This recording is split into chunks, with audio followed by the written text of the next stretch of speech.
And we should be live. Audio, video, YouTube. Hello? Okay. Welcome back, everybody, to another live stream repair.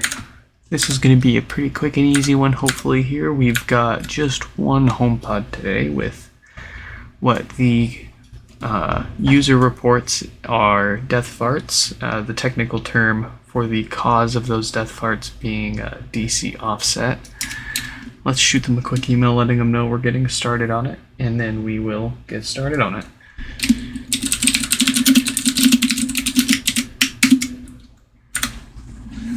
All right.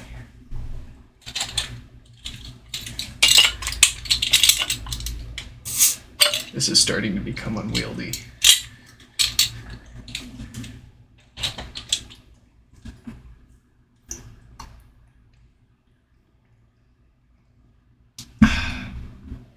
Okay, we're going to start, of course, by checking our symptoms with, well, it doesn't really matter. We know the power cable's fine. I'm so used to working on these with no power. I was going to say known good power cable, but there we go. Rather, what we're expecting to hear is a sign that those filter caps that are supposed to remove DC voltage from the amp and the speaker, resulting in a loud pop, and then shortly after, probably a few minutes, 30-20 minutes, it would death fart and restart on us. We're not going to wait that long. We're just looking for how loud of a pop it gives us. Okay, not the worst, but let's go ahead and start taking this apart. Starting off with our Jimmy tool, parallel with that top plastic cover to avoid any scratches. We're just going around it to cut through that adhesive. You go around it enough times and it will come off on its own. Other people have used credit cards, dental floss. Rubbing alcohol will help with this too, but we don't need it. Let's grab our T6 and get this display out.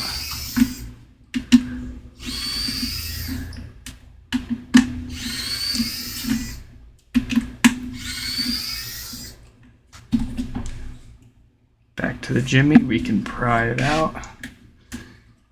Or rather, we're going to make a gap for our plastic pick. Actually, this is a spudger, I believe. I used to call that the spudger, and that was incorrect.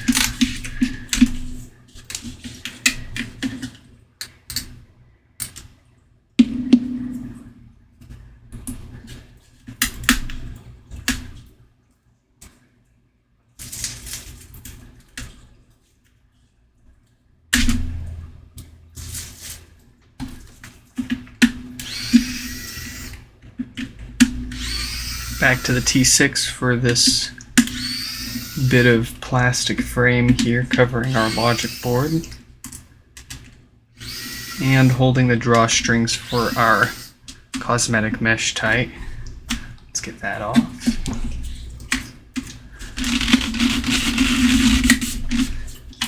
We can get the frame, logic board out of there, and we're going to grab some rubbing alcohol, drip that there on the edge of the subwoofer, and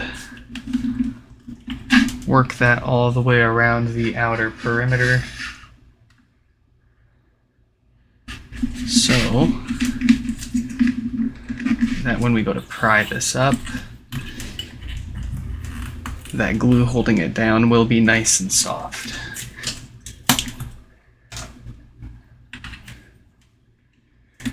First, though, we need to uncover these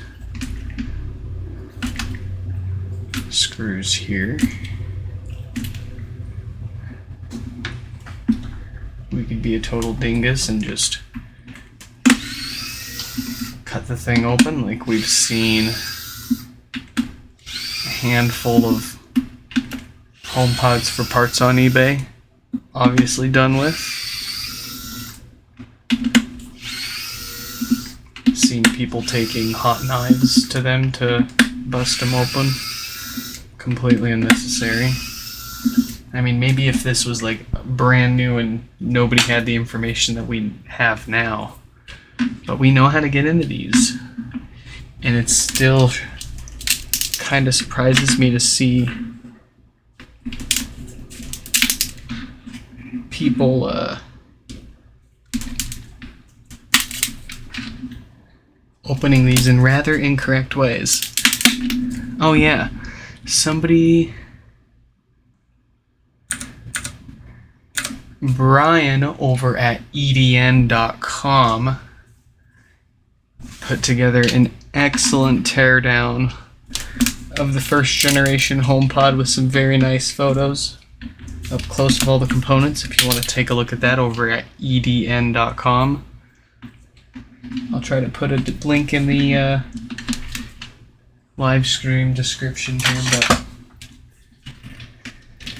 once they were done with the teardown, they emailed me and they were like, hey, I wrote this like article here.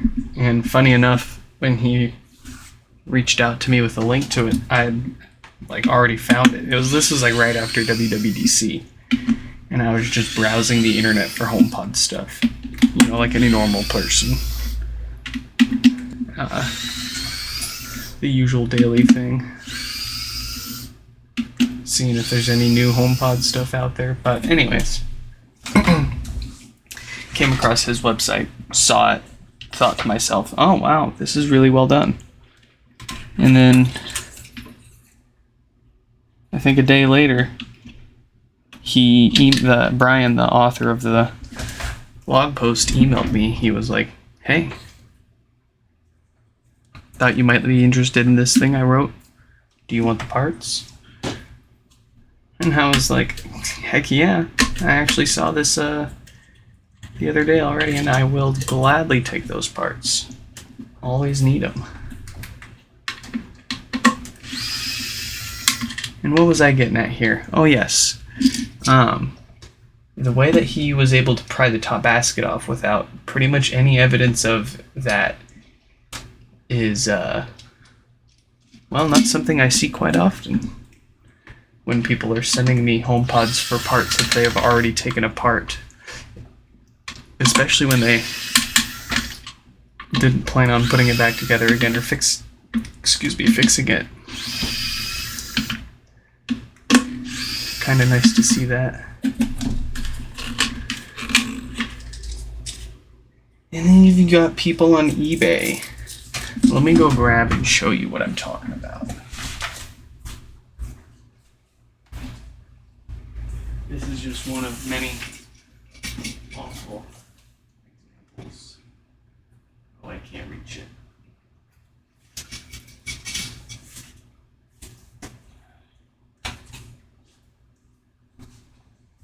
I'll have to show you when I can reach it on the next stream. Anyways, I was going to show you one where I had bought a HomePod off eBay from someone for parts, and it was just completely, horrifically destroyed.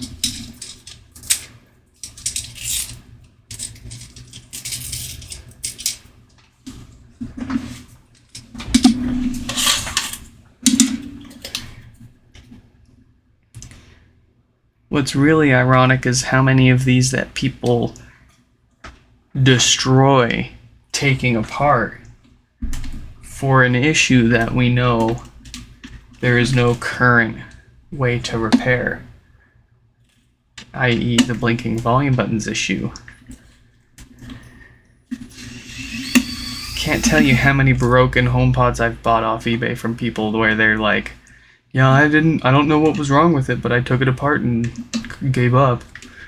You know, you know that they know what was wrong with it and why they took it apart and now why they're selling it.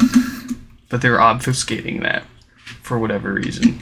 They're embarrassed. They're trying to get the most money out of their parts as possible. They're just trying to get the sale. Who knows?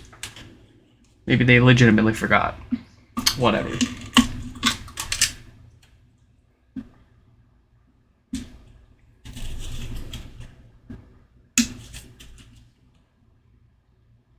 Point is, take your time, be patient, and know better.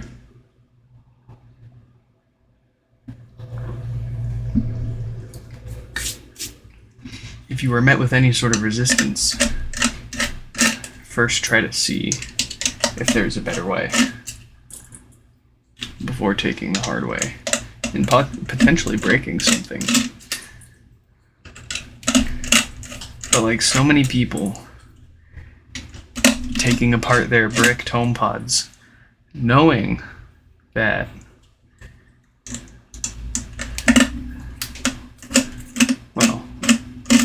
I would bet not all of them know that it's not a fixable issue until they get it apart, and they're like, that's the other thing, is like, what do they expect to find by taking this apart? Did they take it apart and think they were going to find like something obvious, like visually, and then they looked it up after the fact and they were like, oh. Or did they take it apart on purpose to make it look like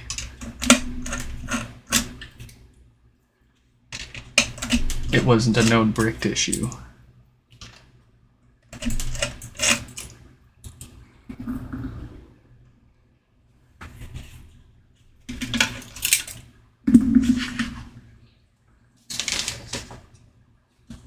Who knows? So, what we're going to do here is we're going to get the Jaden's amplifier here powered on.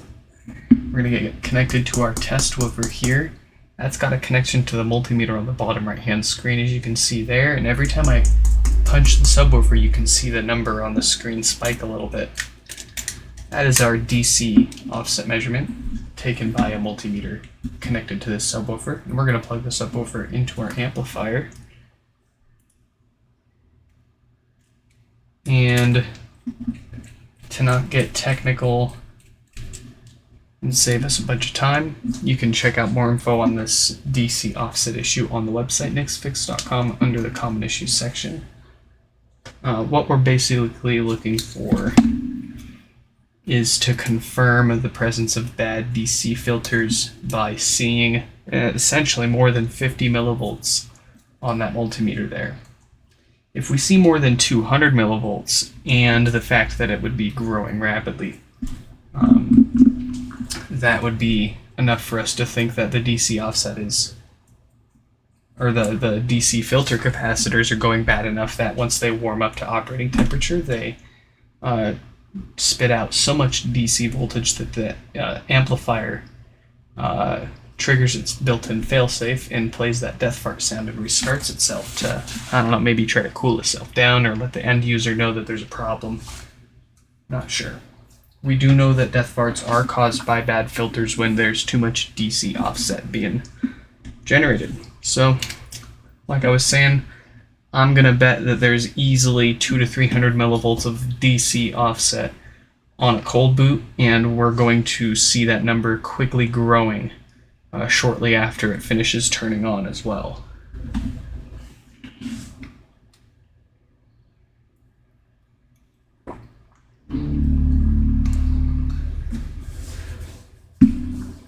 Yeah, Gavinator. So, confirm DC offset like we did here. That way you know, like, okay, that's where the death farts are coming from for sure. We've got way too much DC offset. More than 50 millivolts, really. And then if you replace the filters and now you've got new problems, obviously you caused some other problems. And there's a million things that can go wrong on here. We could spend we could spend hours trying to troubleshoot this over chat. Your best bet is to be going over your work again, making sure nothing's bridging that shouldn't be, making sure things aren't touching each other that shouldn't be. Make sure you didn't lose anything. Use the photos available on the iFixit's HomePod teardown for reference if you need high quality photos.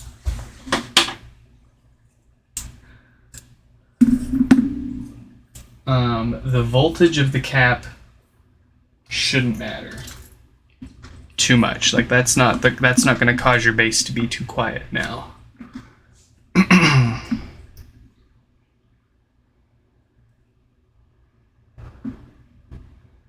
All right, so here's our filters.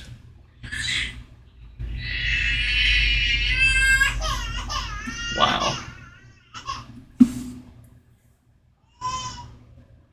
She'll probably go back to sleep. She does that. That's what babies do.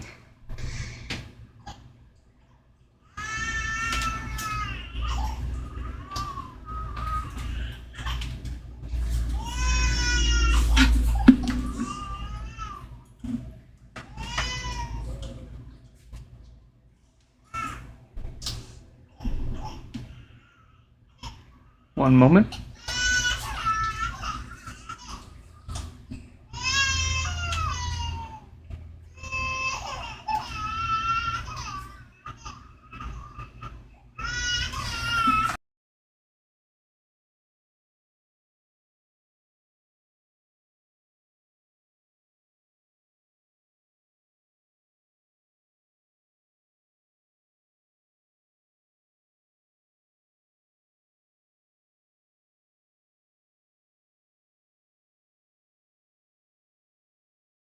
Okay.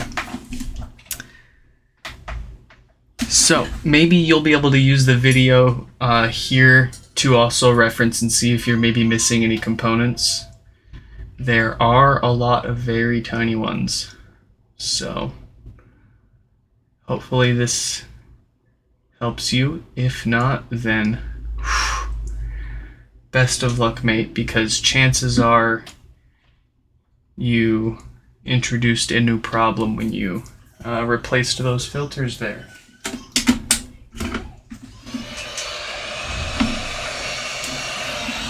So let's dive right in. We're going to get all 4 of those replaced with brand new ones, and then we'll boot this back up and check our offset reading, see if it's back under control. Like I was saying, less than 50 millivolts is going to be a passing score.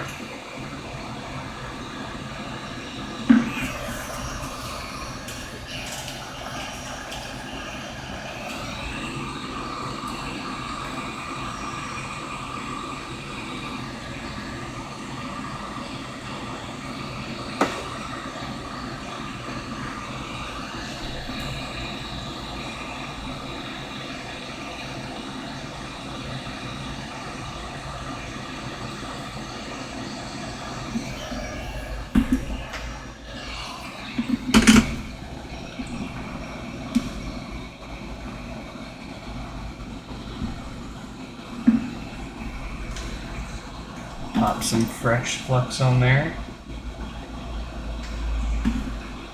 for some fresh solder.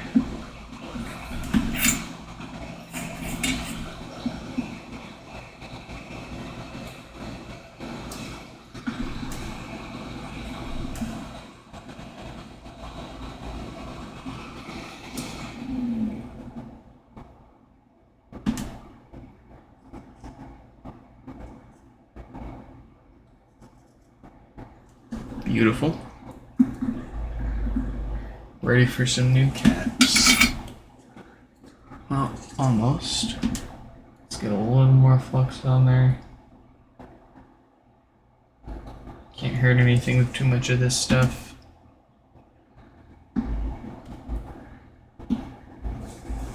Hey, Mike. Flux is an absolutely critical component in getting an actual real quality solder joint and not a fake weak mechanical cold solder joint that's just going to break apart. If you don't have flux, you're going to have a much harder time soldering. It is an absolute must-have. Without flux, your solder can't penetrate through the oxidized layer of existing solder on whatever it is that you're trying to solder onto. Go ahead and look up on YouTube Pace Soldering. They're really old videos, but they've got some really good 101s on the basics on soldering and flux. And once you understand the basics of that, it gives you leaps and bounds of I don't know what the right word is for it. Go ahead and just go watch those, and you'll see what I mean. It'll make everything a whole lot easier.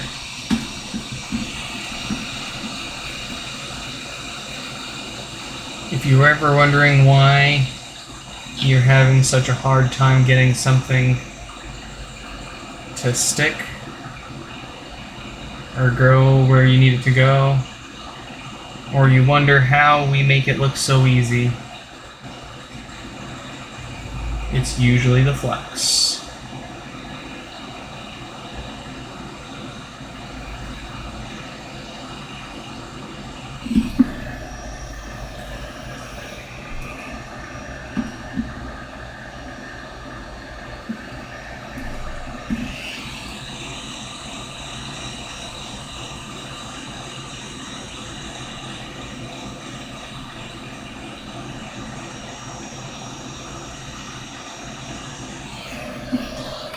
Alright, I'd give that an 8.5 or 8.9 out of 10. Straighter than my teeth, that's all that matters. And our Schottky diode has a date code of 1726K, so it's not within any known batch of bad diodes. We're good on that part.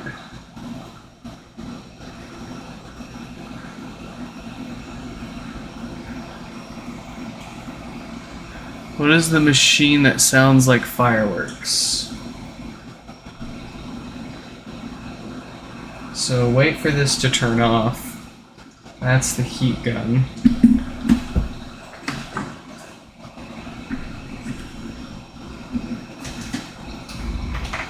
I'll let you know when what turns off.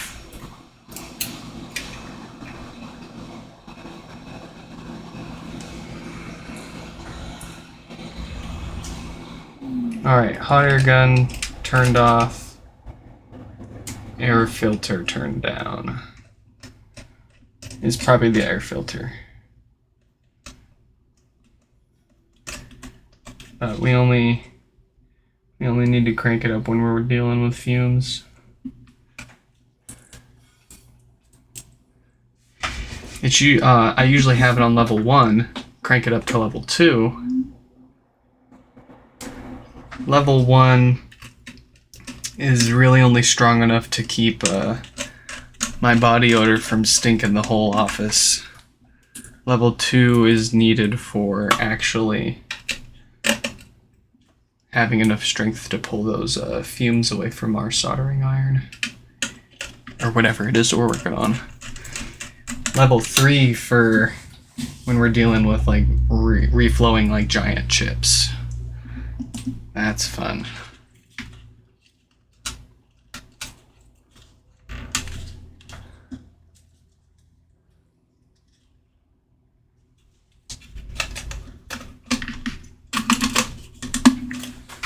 Making me check my stream on my phone. Okay.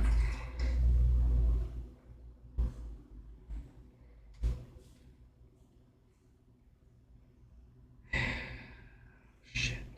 People at work.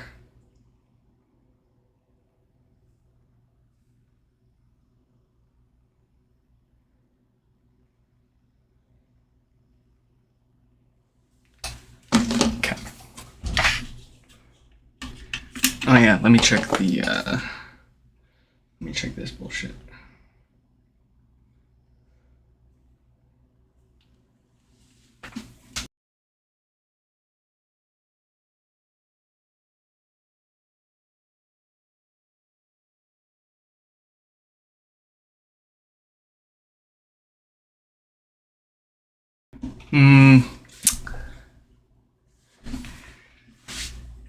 Yeah, you have to really turn it up to hear that.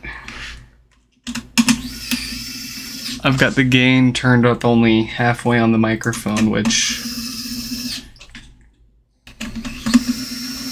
is enough for my voice to stay within the yellow on my meter. Just almost kissing the red. But more importantly, what most people care about, I guess, is the sounds from the screwdriver and cracking these things open, which I have to have the gain turned up about this much for people to hear. Where was I?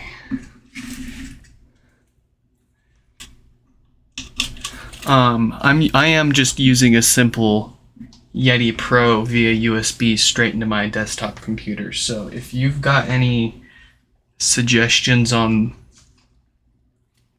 how I could maybe clean that up, maybe I need to get a different microphone for what I want to do here. I don't know if I really want to deal with more than one microphone, like having to mix them and muting and unmuting different sources and worrying about all that. I don't want to deal with that.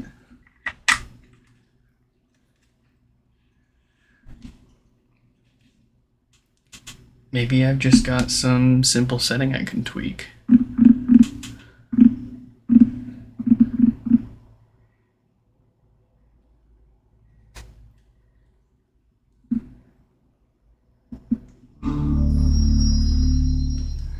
All right, that is an excellent offset, around about 2 millivolts.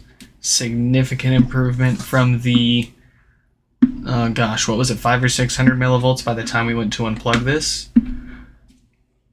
Far below the 50 millivolt target as well. So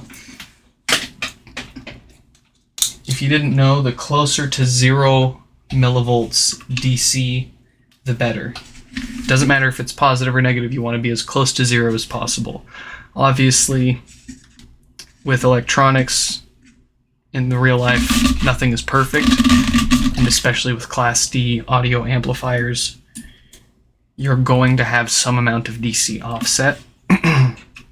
And with using MLCC ceramic capacitors, you're going to eventually have the same problem again. But we're talking somewhere around at least 5-10 years down the road from now. And as common as death farts may seem, it is not nearly as common of a problem as I think. It does not seem to be a common enough problem to warrant going out and, suggesting everybody replace their filters right now if they've still got original ones. The original ones from the factory generally seem to be working just fine and lasting just as long as the ones that we're replacing them with. Much better failure rate than that Schottky diode that we were looking at earlier. That one is much easier to figure out, though. You can just tell by the date code whether it's part of that known bad batch that fails and causes no power or not. That is a much more common problem. That is what we usually see these come in for. If you're curious about how to measure for DC offset, I've got more info on my website at nixfix.com under the common issues section for DC offset. I've got photos, where to probe, specs, replacement parts, and specs of those parts if you want to try it yourself.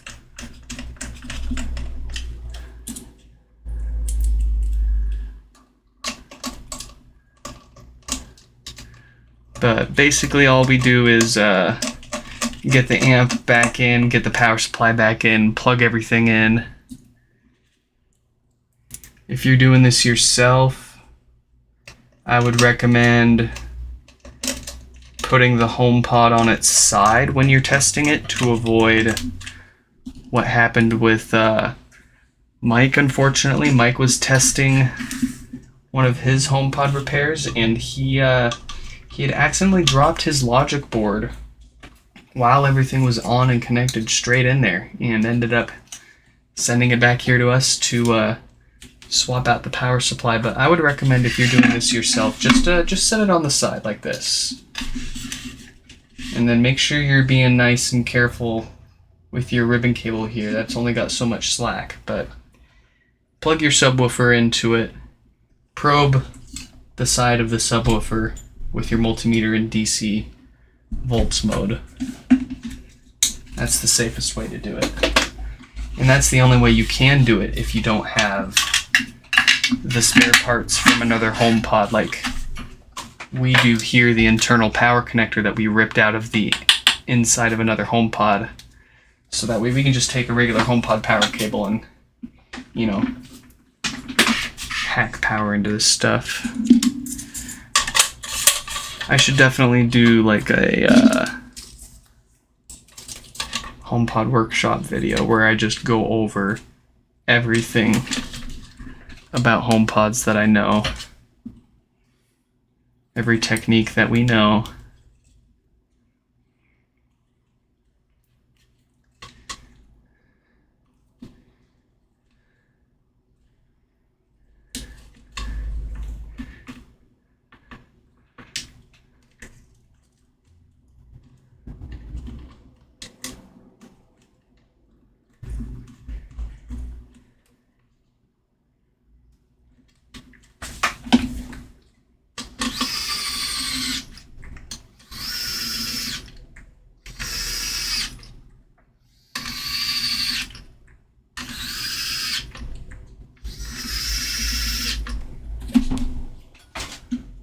Alright, let's find the flat spot.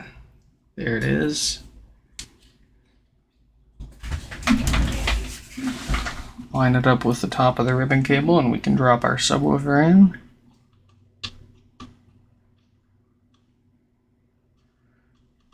One last check to make sure we're not missing any screws. We're good. Time to seal it up.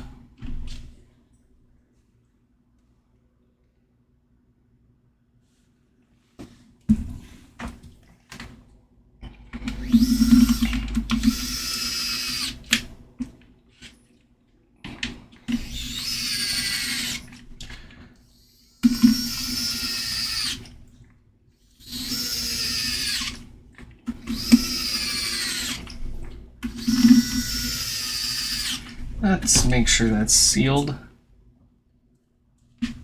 Yep.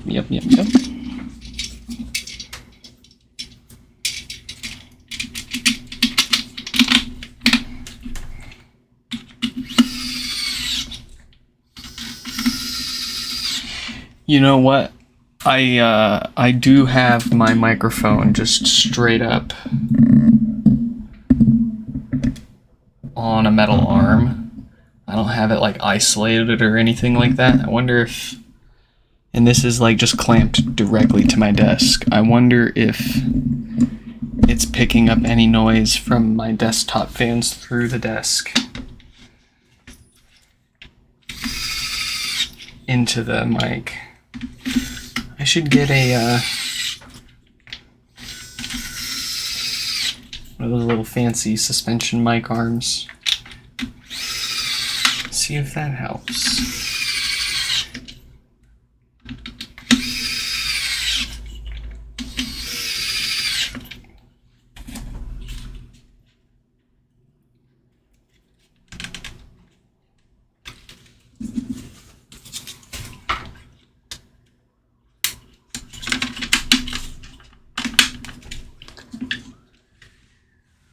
They're going.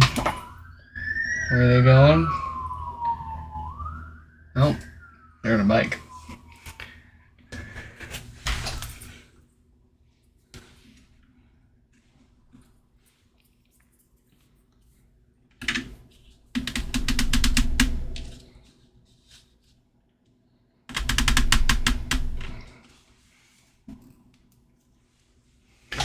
You're definitely going to hear something when I do this. I think. You should. It's the same surface the mic's directly clamped onto, like solid. There is zero suspension between the microphone and the desk.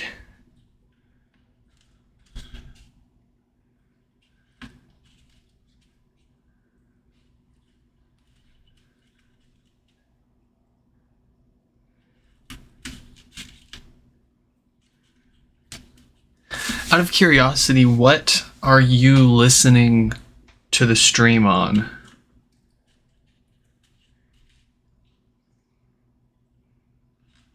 Because I'm sure, of course,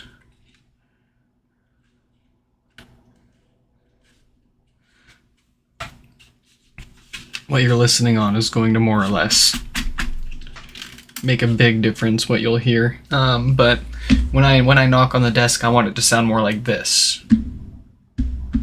and not like it traveling through the desk and into the microphone, essentially.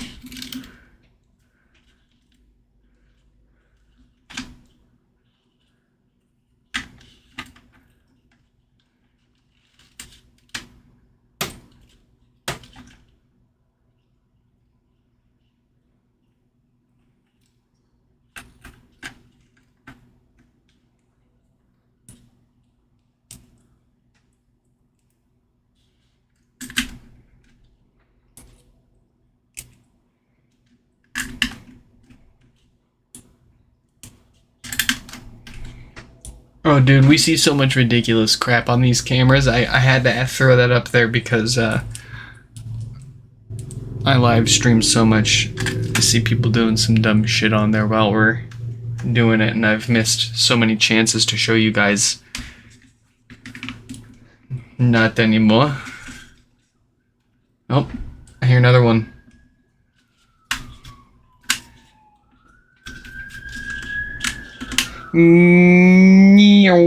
Oh, that was a full Ford Exploder. Was it an Exploder or a? See, they've got the Explorers as far as SUVs. I think that's the only one now.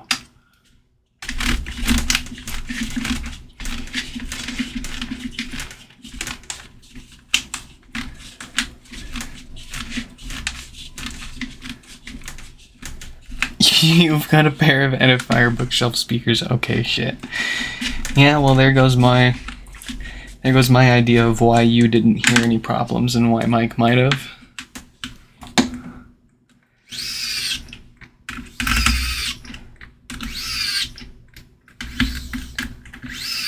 I'm not familiar with Edifier speakers, so I'm gonna have to look up. I mean, I've heard of the brand name many times, but you couldn't tell me R1700 and I'd be like, oh yeah, I know those. They're fantastic. They sound like blah, blah, blah, blah, blah. Oh. They do look nice.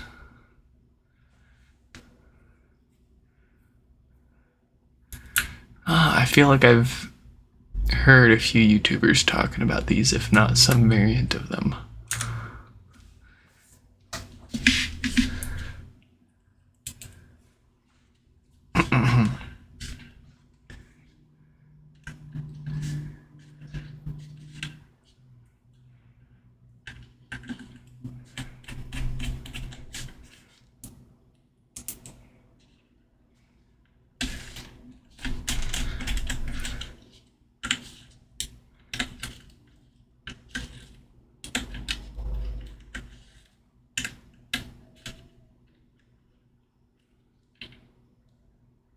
Go on. Nice. Here, let's get you up nice and close so you can see this.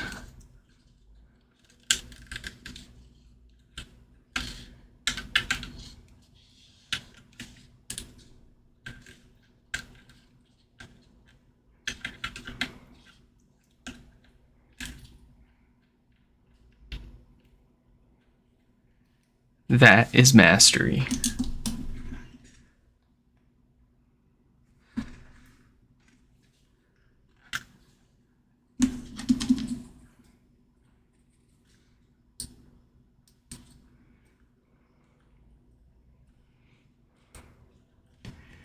I used to collect all sorts of like mid-range bookshelf and tower speakers. But once and I would slap Airport Express Gen 2s on them all with little amps, and have my AirPlay 2 throughout the house, whole home audio experience extravaganza. If you're curious what that's like, I think I've got some older video uploads and maybe even some shorts on my channel dicking around with that. And once I got my hands on HomePods, it was game over. I don't think I've even really had any interest in really buying any new speakers again. I've stopped using my 7.2 home theater surround sound system in favor of the 12 or so HomePods I've got in the living room. Plus the oh man, and then I got the SingCell Alpha. That thing absolutely smokes the HomePod. Like, sure, it might be 10 times the price of a HomePod, but it's easily 10 times the sound of a HomePod. 20 hertz, no sweat. Specs say 23 hertz, but I swear I'm hearing 20 or lower.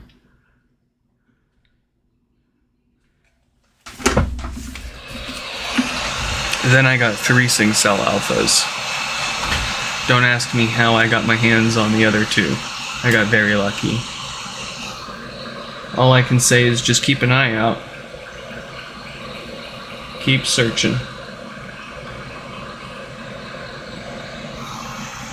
But I feel like 3 SingCell Alphas, I couldn't be happier. It's not going to be as precise as far as an Atmos experience for home theater listening, but I'm definitely getting a much more enjoyable experience overall out of all the HomePods and SingCell Alphas than I was with my classic 7.2 surround sound system. And that's what I, and honestly most people, really care about, is simply just an easy, enjoyable experience, not necessarily the most accurate one. And that's why so many of these products that aren't reference accurate are so popular. And then you've got purists and people that are like, but it's it doesn't hit this curve right and blah blah blah, and it's like, okay, the freaking whatever. I don't know. I was thinking of an analogy, but I lost it, and I'm ready to be done here. Alright, still turning on. Won't really know. I mean, we confirmed by checking the DC offset after our repairs, so we're confident that this is all fixed up and good to go. But just in case, or if there's any other issues that we might have missed, we're going to leave it plugged in overnight to make sure that it's all good to go. I'm having trouble connecting. That one looks, sounds, and feels good. No significant popping anymore when we turned it on or unplugged it from power. So everything is, that's actually, we only had this one show up today, so that's all that we've got to fix up.